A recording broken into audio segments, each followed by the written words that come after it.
everyone. Don't let this stuff overwhelm you. We'll be covering sections 11.3, 11.4 today. We got the integral test, we got the comparison test. Also in 11.4 is something called the limit comparison test. So we'll start out with this integral test, which is just awesome. Because with the integral test, all we have to do is look at this series that we have with. If we know how to find the integral, we turn it into an f of x. We know everything's in terms of n. If we know back from improper integrals whether that integral diverges or converges, then we can talk about the series as well. So that's what you see here. We're saying, well, the first thing we got to make sure, though, we got to make sure f is continuous. It's positive and it's decreasing for n greater than or equal to 1. So we do have to ensure that. We'll make sure we'll check that. Then we'll just check if the integral converges, then the series will converge. If the integral diverges, the series will diverge. And so far, how many tests have we had? Well, we've covered the geometric series test, right? I know this stuff starts building, but we just stay organized. And we covered tests for divergence, right? Geometric series is something like, 5 times what? 0.3 raised to the nth power, n equals 0 to infinity. I mean, this is an example of geometric series. That's an example of a geometric series. Everyone see the exponential expression? Cool. Keep in mind, if I just add like an n here, or an n factorial, it's not geometric. Cool. But that's an example of geometric series. Test for divergence. Great test where we just look at the sequence, and if the sequence, the limit of the sequence is not equal to 0, then we know that the series got to diverge. So these can even come into play. We might look at something like that even today. But we'll start with this integral test. We'll look at a problem that we're all very familiar with. How about that series? Now, it was the last thing I covered in the last lesson. The last thing. There's a name for this series. It starts with an H. You know what they call it? It's a harmonic series. But you'll notice that the harmonic series always diverges. And you can do it by integral test. Because think of what's the integral? And we said, all right, I went from 1 to infinity of 1 over x dx. And we explore that integral. It's an improper integral. But we know whether or not that converges, diverges, it tells us about this. Because everyone, these checks hold true. That's a continuous function. It's always decreasing for n greater than or equal to 1, right? It keeps getting smaller in terms of the values. And all the terms are positive. You recall what happens with this? What's the integral then? Natural log of x. Let's see. No, wait. And I'll replace that and just go t towards infinity. We came out when we did this. We got something like that, right? And then you plug in a 1, you get the natural log of what? 1, what's the natural log of an infinitely large number?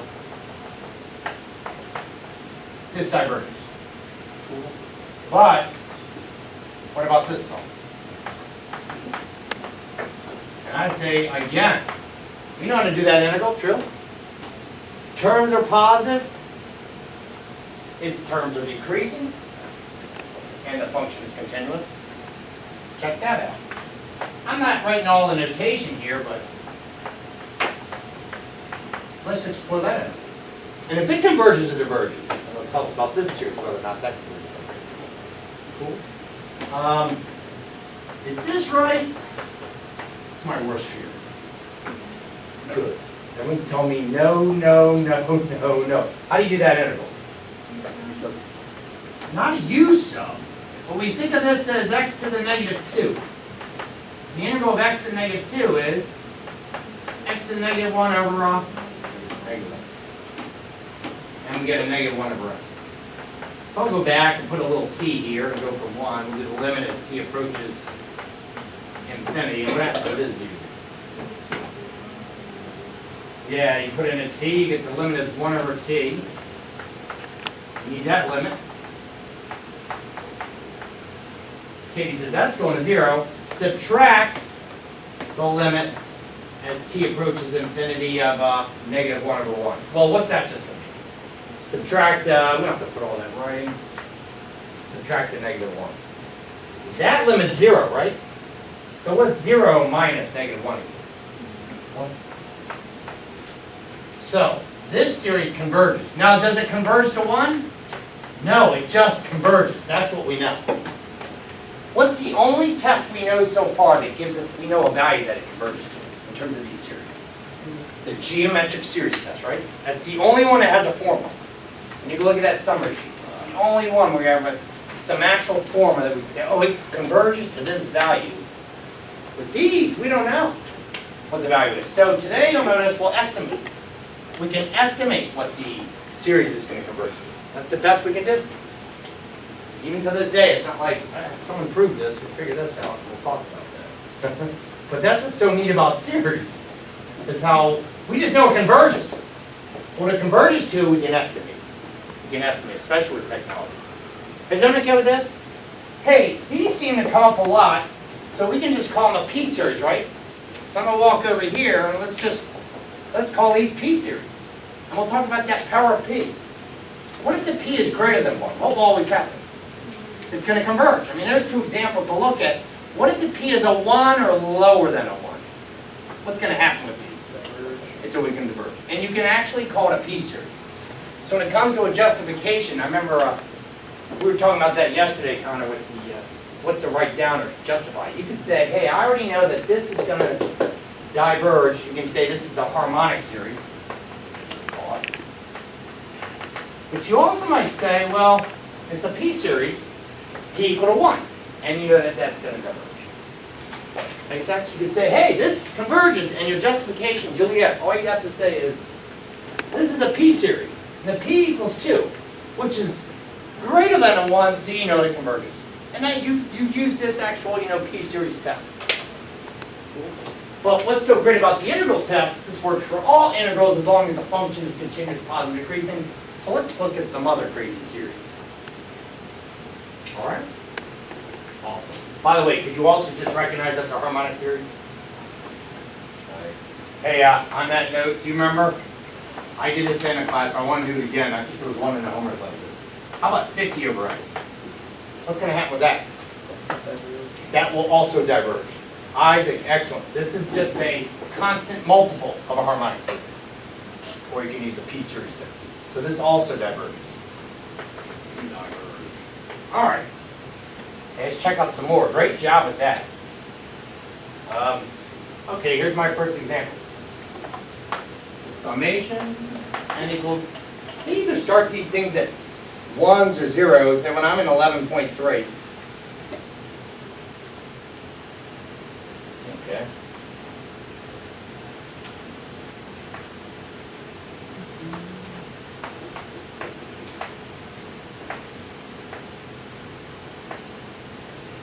I'll start with that.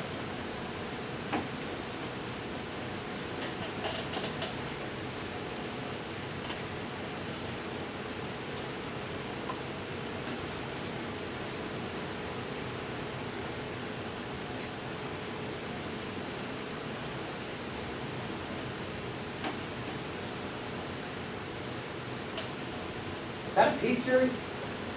Yes. C. So I can take the 10 out and think of this as 10 times 1 over n to the 1/5, right? Is everyone agree? What do you know? I mean, I don't even have to do the integral test. This is the p-series. What do you know about that p-value? Diverges. It's a p-series. P-value equals 1/5, which is lower than 1. And I heard it. This series diverges. Well, it's 10 times this. Yeah, well, it's a constant multiple of a p-series, if you want to write that. This is a constant multiple of a p-series right there. And we know that that's going to diverge. We also could have done the integral, right? The integral test. And I'm going to wait till you're done, and I'm going to write something down that's going to look familiar, okay? I see some people are copying. Okay, I'll just put a wall here. How about this problem?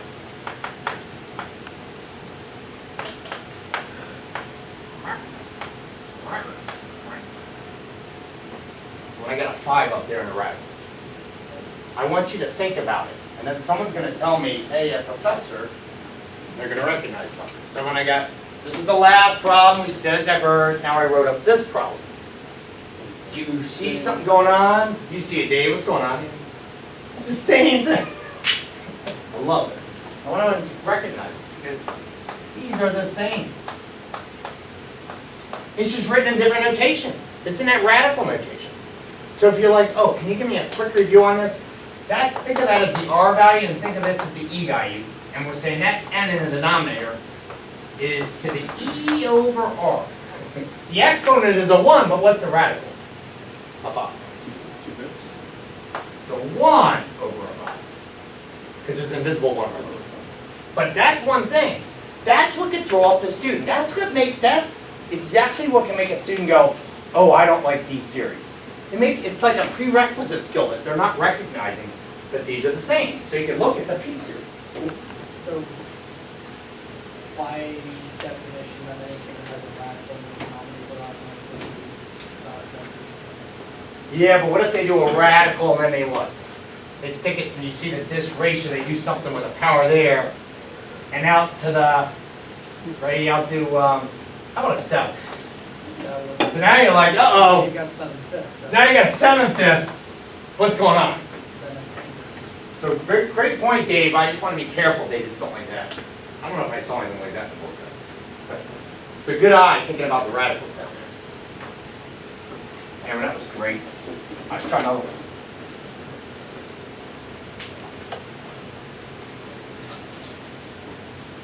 Everyone, this is like number 7 from 11.3. And I want you to treat this problem as if they start at 1. They did. I'll start at 1.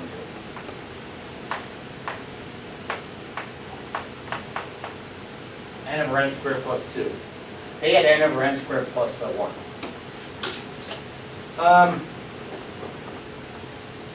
Section 11.1 to 11.6. Don't let it intimidate you. We will just always stay organized. What tests have we had so far? I'm looking at this problem. I'm like, let's pretend we didn't know it was in section 11.3. I'm like, what series test am I going to use? You can really just go to a checklist. Is that thing a geometric series? No way. That is not geometric. Can I use the test for divergence? So let's explore that.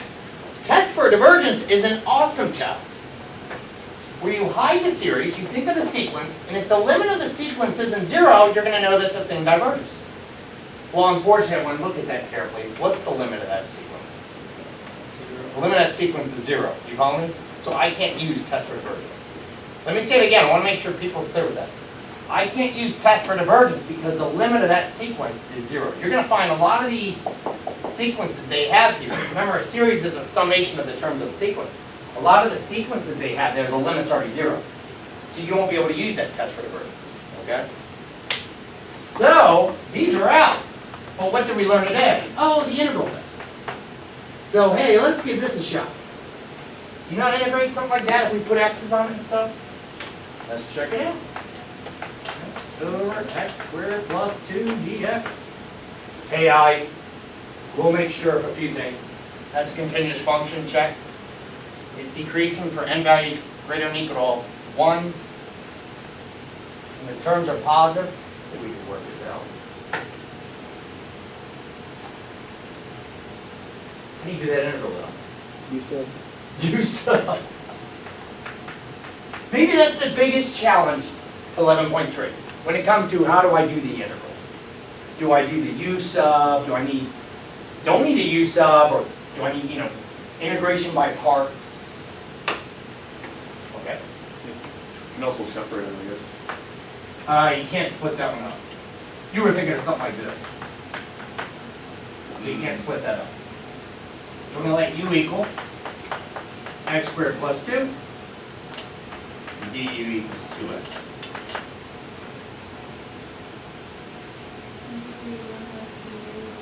There you go, Katie.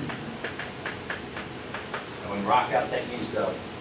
Hey, eventually I'll write down the limit as t goes to infinity. Just trying to save some writing, true? I go in there, what does this knock out? Let's go on. You get a half, right? You get an integral. 1 over what letter? Well, what's the antiderivative of 1 over u? Natural U. Very good. All right, I'm gonna put my u back, okay, what was u?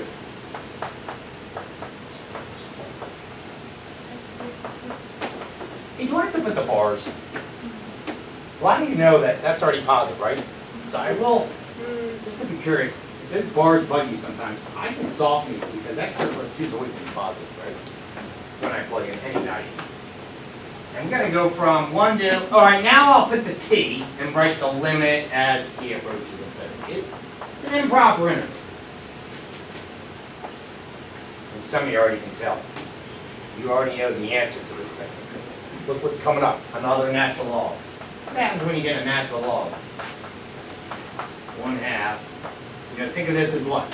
Some infinitely large number, right? And then what happens? You plug that in there. So you get an infinite, I'll just put it, you get an infinitely large number when you plug it in here.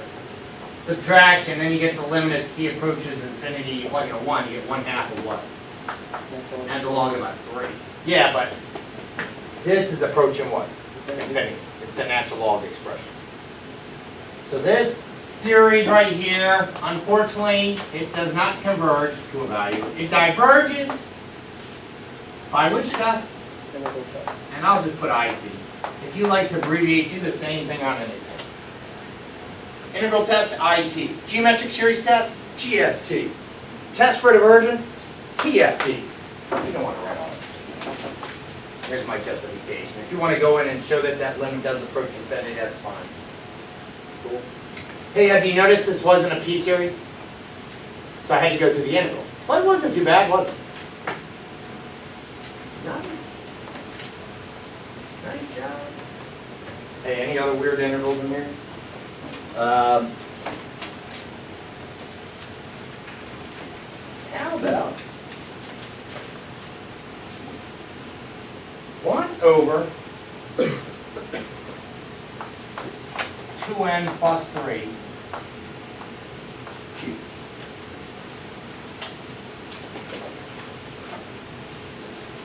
How about that? This is the integral test.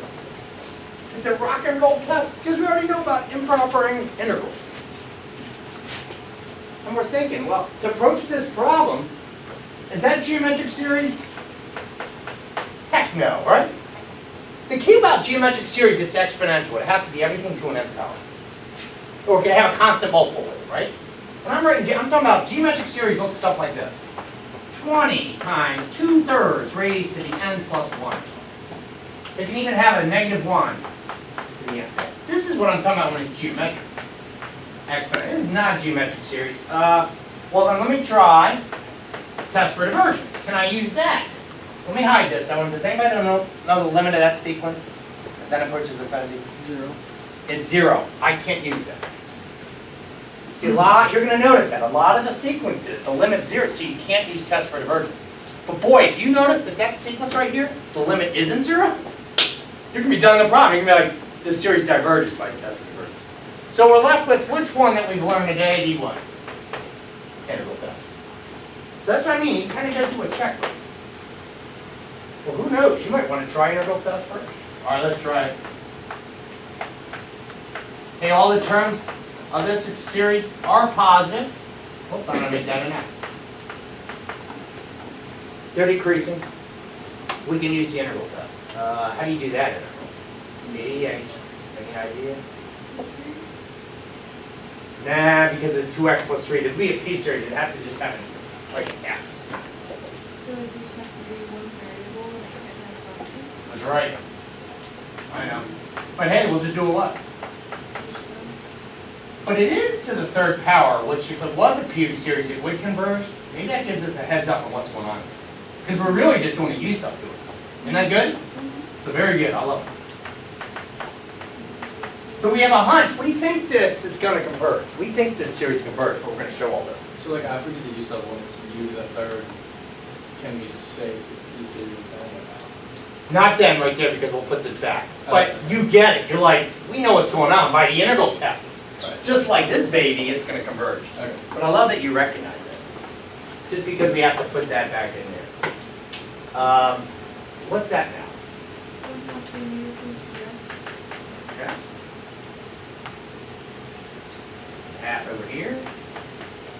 And how do you do that? U to the negative 3. Good, u to the negative 3. And then that becomes what? U to the negative 2. U to the negative 2 over negative 2. So u to the negative 2 over negative 2 becomes a, Negative 2 over u squared. yeah, and I can move that now back to the bottom, right? Don't I get with that right? U to the negative 2 over a negative 2, with that 2. Maybe I should just write that. I don't want anybody to get confused by that. Sometimes those antiderivatives, that's what bugs the student. It's just doing some simple thing like that. That becomes u to the negative 2 over negative 4. Which can also be written as what? Negative 1/4. And I can put what in the denominator now? I gotta make sure it's squared. 2x squared. Now I'm now going to write the 1 into t. And I'll say, what's the limit as t approaches infinity? But Connor, just like we thought, what's going on when you put in infinitely large number here squared in the denominator? So it's going to converge up. So you're going to get the limit as t approaches this. You're like, this will go to, what will this go towards? I'll write it out first. And as t approaches infinity,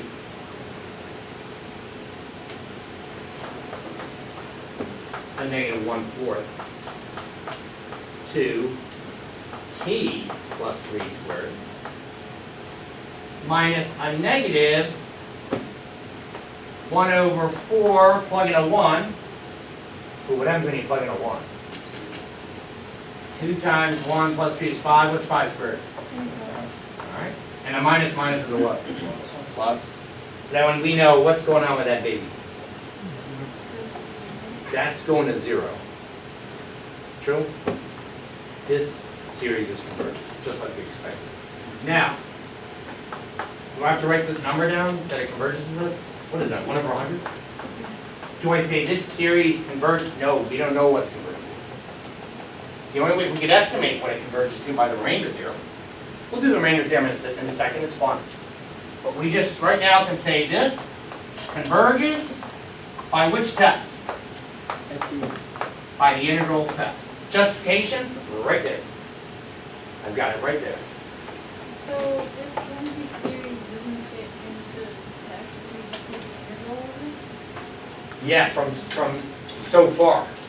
But what Yeah, if, so far. but eventually you're gonna run in a jam where you go, all right, I checked geometric series, it wasn't geometric series. I can't do test for divergence because the limit of the sequence was 0. And then you're gonna look at it, Katie, and go, I don't know how to get that integral. So you're gonna go to another test, which would maybe be the comparison test, where we just compare it to something you gotta do an integral to. So it's kind of fun. Don't make it like, oh, it's fun doing this. And doing a great job with that. Before we do the remainder theorem, I have to give you one like this. I want to see what you all think. Does anybody know? Oops. I'm going to put the series first. So this is off your point there, Katie. Something like, oh, the book had a 4. I'm going to use a 9. I'll use a 9. How about that? I want to determine whether or not this series converges or diverges, and use one of the tests. Well, can I hide this again? And what's the limit as n approaches infinity of that sequence? 0. I can't use test for divergence. Is that a geometric series? Heck no. So now we're left with integral test. But do you know how to do that integral? That's the question. I bet a lot of you do. It's not an integral we see often. Does anybody, so before I do this, can we talk about this now? We all know this. That's a special integral. It's one of the inverse trig functions. Which one is it? RQ. That's arctan of x, isn't it? That's what everyone any antiderivative is arctan of x. Plus not. Yeah, but isn't this like an arctan? So then how do you do the integral of like 1 over, I'll use a different example. How about 1 over x squared plus 4? has a little formula to it unless you want to do some, you know, manipulating the math and doing a U sub, which would be fine. You know what this turns into? 1/2. 1/2 arctan of x over 2. I'm thinking of that as a squared. Because we say the integral of 1 over x squared plus a squared will always turn into 1 over a arctan of x over a. And you could actually justify that by doing a U sub. Some of you like to do that. But this, if you recall, do you remember when this emerged? This was in the partial fraction section. This right here emerged in section 7.4. So what we're saying is here, Katie, we're like, okay, I can do the integral test if I know how to do that integral. Something else. We gotta know about the behavior of this because we gotta look at a limit, don't we? So everyone, can I draw the arctan graph for you? We haven't seen it too often. What's tangent of y equal to tangent of x do? Bunch of these, like whoop, whoop, whoop, right? You know what the arctan graph does? It's got two horaxes. And it looks like this. This is y equal to arctan of x. Just something for you to know so we can answer this problem. This is y equal to arctan of x. And this is pi over 2. This is negative pi over 2. Anybody want to try it on their calculator just to look at it? Put it in your calculator, just check. Just in case you were curious. You hit y, hit the inverse. We got hit second tan. That's the arctan graph. Anyways, is this approaching some value in terms of the limit? Yeah, so that's going to help us out when we do this problem. Cool. Hey, good news. Good news. If you freak out doing a problem like this, and you're like, I don't know how to do the integral, don't worry, we got more tests coming. Okay? But I would like to do it with you because it's not too bad of an integral. So let's try this one. What is the integral of 1 over n squared, or x squared plus 9? What is that?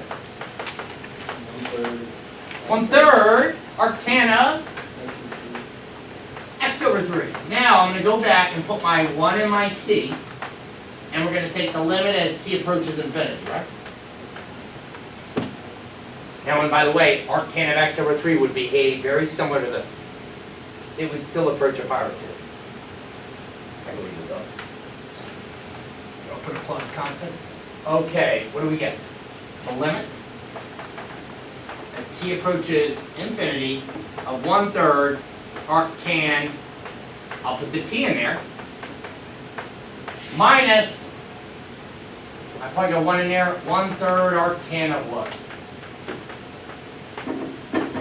1/3. So and what is this limit? And you go, will it behave just like this? Just like it. Just like this.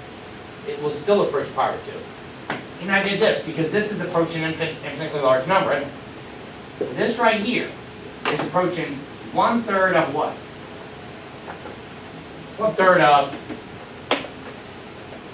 what is that? Pi over 2 minus 1/3 of arctan of 1 over 3. And Connor, I'll just write that out. This is actually the value of that limit. But it's convergent to a number. So what do I know about this? This converges, and what test did I use? By the integral test? But don't let this bug you, everyone. It's because the graph of arctan. You can look at it that way. Cool.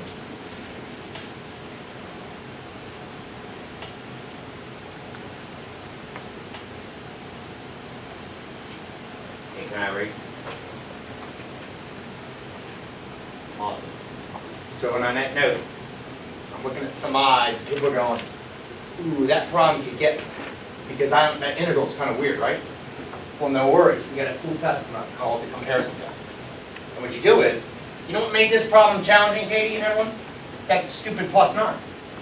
So what we'll do is, we'll compare it to something like 1 over n squared. And isn't 1 over n squared a p-series? So you may love this test. It can get you out of the jam when you're dealing with an integral that's either annoying to you or just bugging you. Cool. Hey, before we do that, before we do comparison tests, and I think we should do that problem. We should do that exact problem. I would like for us to use this remainder there. So what we're going to do is, you and I are going to estimate what this sum is, right here. N equals 1 to infinity, 1 over n squared. Can you help me at least estimate what that is? Oh, by the way, if you wonder what problem I'm using number 37 out of the textbook. They go, well, how many terms they want you to use? They say, can you use the first 10 terms of the series? And they want you to use 10 terms to estimate what the sum is. So what does that mean? I gotta do what? I'll start writing it out. The first term would be plug in a what? 1 over 1, that's the first term. 1 over, 2, what's 2 squared? 4, All right, 1 over, 9, all right, and 1 over, what would be the last term? 100. All right, 1 over 100. So I put in equals. I can't put in equals, but I can do a what? Similar. Yeah, it's squiggle. Right, this series, if I use n equals 10 terms, I put from this. Hey, there's a notation for this. This is called S sub 10. It means a partial sum.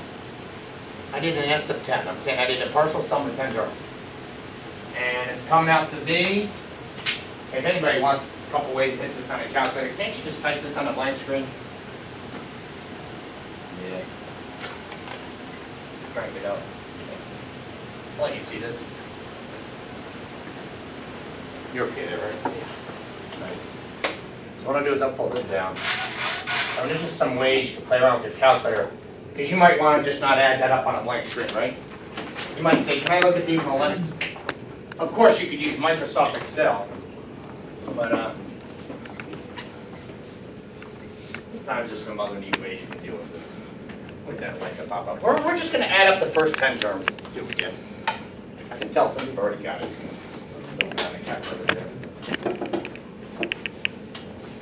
Different ways you can use this calculator. All right. Everyone see that thing? Is it showing up okay? So what I'm going to do, if you like playing around, I just don't feel like adding this up on the blank screen, right? So what I'm going to do is I'm going to hit this stat button right here. Don't see stat? And then there's something called edit. I'm just going to hit enter. You see these lists? Well, what can I do in list 1? I can enter the numbers what? Here I go. 1, enter 2, 3, 4, 5, 6, 7, 8, 9, and 10.